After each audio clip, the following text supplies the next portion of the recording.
Most people never find their own vision, not for lack of desire, but because the subconscious has been trained to chase noise, distraction, and other people's opinions. Here's the hard truth. Until your subconscious is reprogrammed, your dreams don't stand a chance. Today, I'll show you why your assumptions literally harden into reality and how one consistent practice can rewrite the story your subconscious keeps repeating.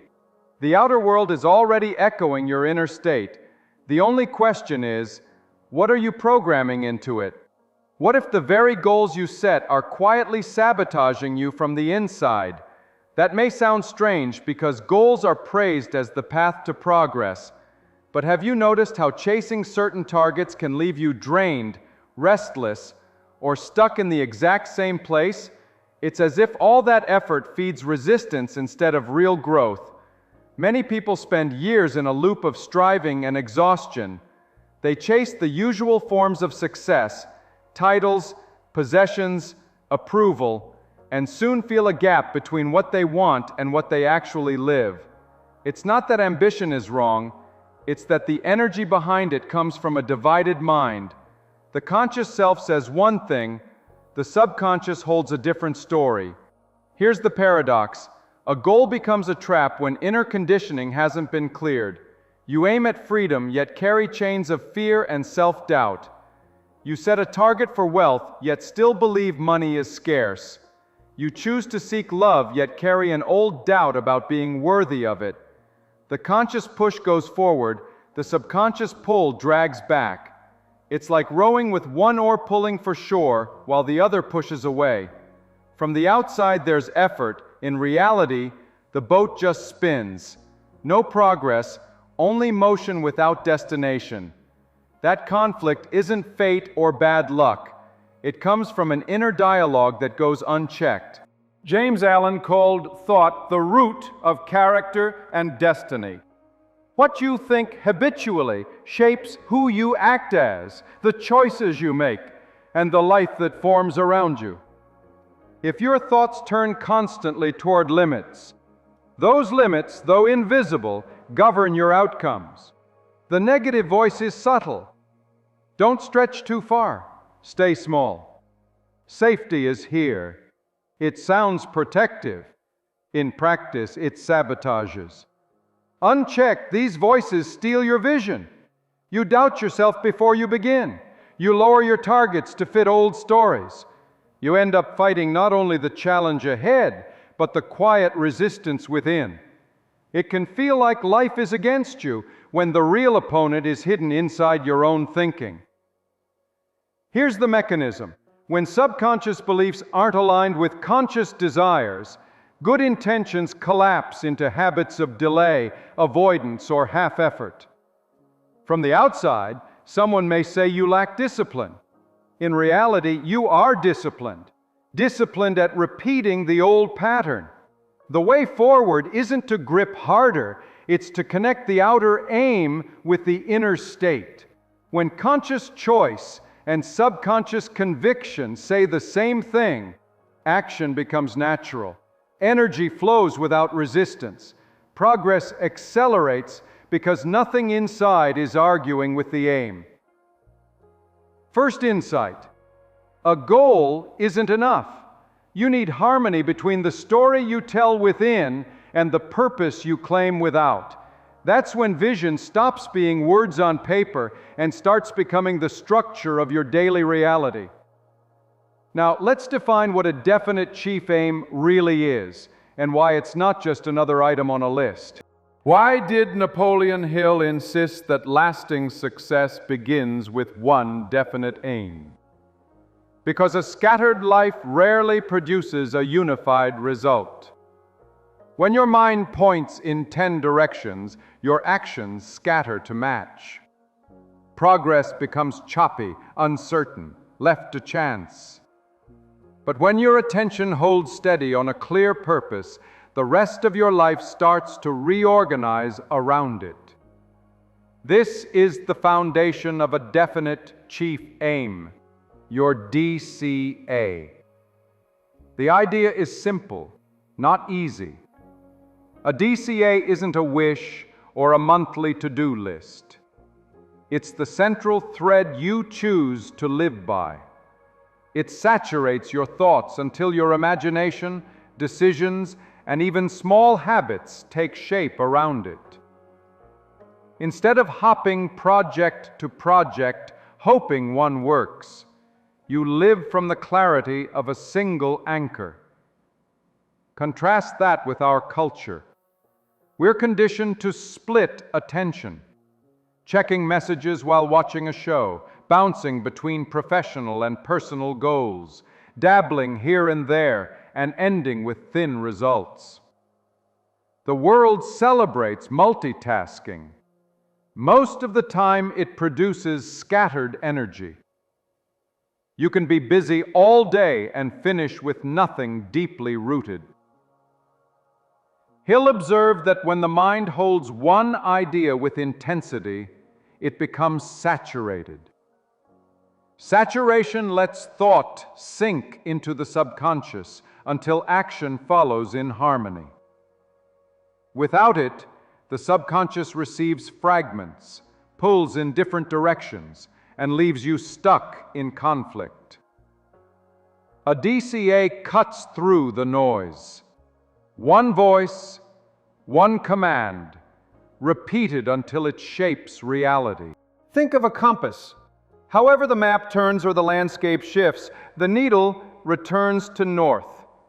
Life is unpredictable. Circumstances push and pull, opportunities appear and vanish, people distract you from your path. With a chief aim, your focus resets to it, like the compass to north. Decisions stabilize when you'd otherwise hesitate. The difference at decision time is huge. Without a definite aim, you ask shallow questions. Will this make quick money? Is it exciting right now? Will people approve? With a DCA, you ask, does this move me closer to my central purpose or not? That clarity becomes a filter. Instead of endless options tugging at you, each choice is measured by how well it supports the vision. The impact is profound.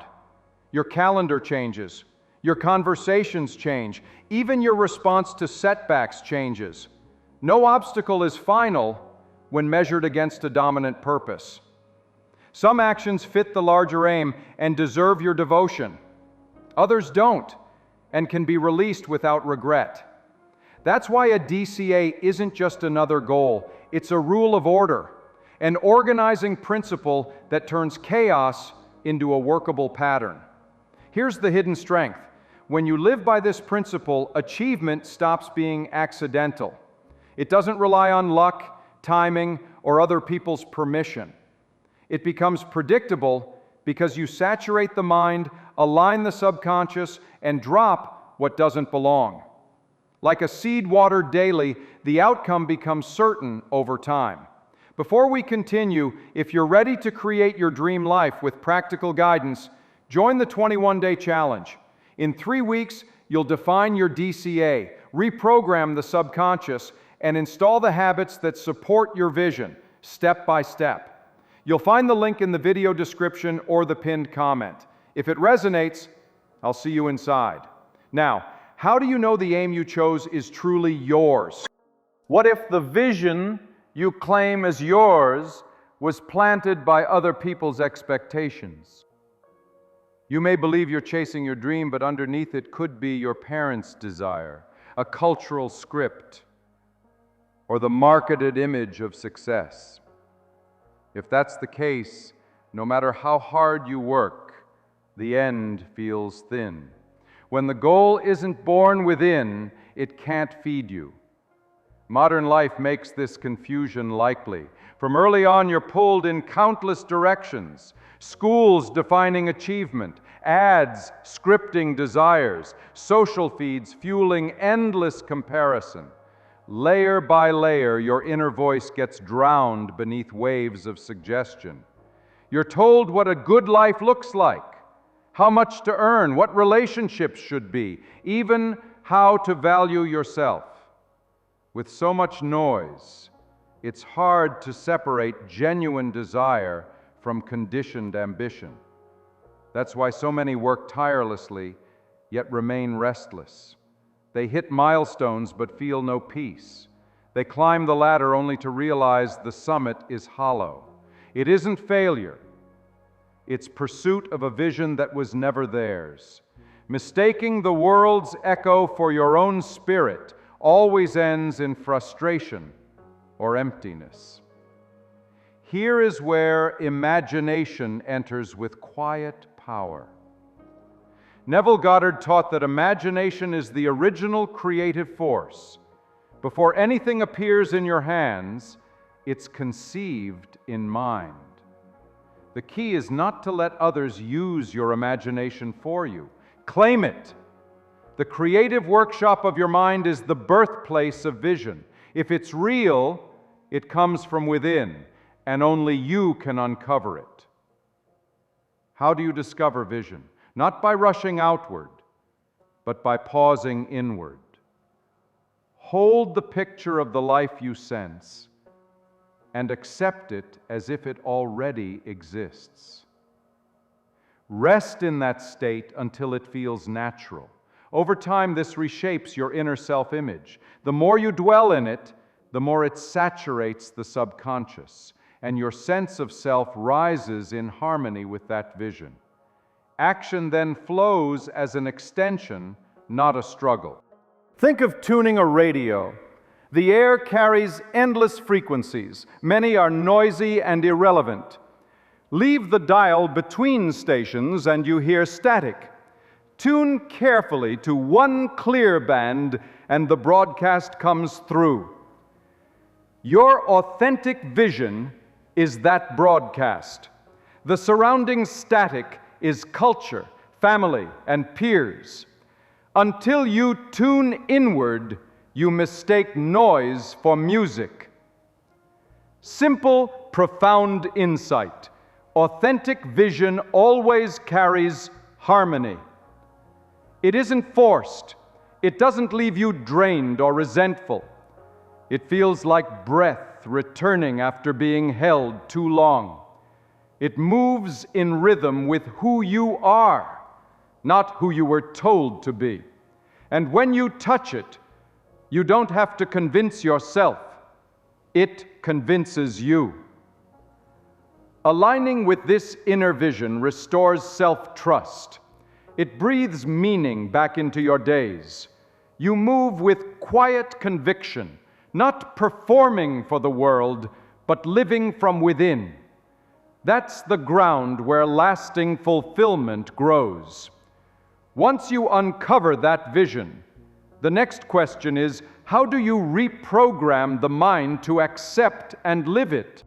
If imagination is the real power, how do you put it to work for your chief aim? The inner process matters more than raw effort. The mind isn't random. It has levels. Learn them, and you can guide the process instead of being guided by habits you never chose. Think in 3 parts: conscious, subconscious, and superconscious. Each has a role, and all 3 must cooperate. The conscious mind starts the instruction. It reasons, plans, decides. But holding a thought only in consciousness isn't enough. It fades without depth. The subconscious is the second level, storing patterns, emotions, and assumptions that quietly steer daily choices. If it stays filled with fear and conflict, the new aim won't take root. Beyond both lies the superconscious, the higher field of creativity, intuition, guidance, the answer that arrives in flow, beyond logic. To live your aim, you need the 3 in cooperation. Most people stay trapped in subconscious loops. They set noble goals while running old recordings. I always fail. I'm not enough. Success is for others. Those lines produce the same results because the subconscious is an obedient servant. It repeats what it's been taught, outdated or not, until you teach it anew. Left alone, it defaults to survival patterns, which rarely support bold vision. How do you teach the subconscious? through autosuggestion, deliberately giving emotion-charged commands to the inner self. It's not empty words, it's instruction delivered with feeling. Speak to yourself with conviction. I am capable. I prosper. I am this now. And the subconscious begins to adjust. Repetition with emotion is the key. Without emotion, words stay on the surface. With emotion, they sink in. Practical ways to train your mind toward your aim. Daily affirmations. Short present tense phrases stating your DCA as if it were already real. Visualization. Vivid mental pictures of the aim fulfilled, so clear your senses believe it. Environmental conditioning. Shape what you see and hear each day so your surroundings echo your aim rather than distract from it. Simple, yes, and done faithfully, they saturate the subconscious. Neville Goddard pointed to dwelling in the state of the fulfilled desire. Imagine and feel as though the goal is achieved, resting there until it feels natural. Over time, the assumption hardens into fact because the subconscious accepts it as true. Hill echoed the same principle. The bridge between conscious intention and subconscious belief is built through repetition charged with emotion. Neither empty repetition nor fleeting emotion is enough. Together, they impress the pattern deeply. It's like planting a seed. You don't demand roots in a day. But if you water it daily, guard it from weeds, and let the sun reach it, growth is inevitable. The subconscious is that soil. Plant your DCA in it. Feed it with repetition, and protect it with a mental diet that rejects doubt. The roots grip. Once they do, growth happens on its own. Here's the overlooked secret. Once the subconscious saturates with your chief aim, your outer actions align without constant struggle. Effort feels lighter because it isn't fighting inner resistance. It feels like flow, each task linking to a larger rhythm. The daily steps stop feeling random or forced. They build momentum toward manifestation, almost as if guided by something greater. When that harmony arises, success feels less like a battle and more like the natural continuation of who you already are. Your outer world is the echo of your inner story. The chief aim you hold in mind becomes the blueprint that shapes that echo into form. If your inner state drifts, your results drift. The real question isn't whether you can achieve, you can. The question is, will you saturate your days and nights with the vision that's truly yours? Define your aim. Reinforce it daily. Watch how life bends to that focus. If this helped you, consider becoming a channel member. Your support lets us keep creating deep, valuable content and keeps you close to new releases and member-only perks. Click Join here on the channel, and let's build this community together. Thank you for watching. See you soon.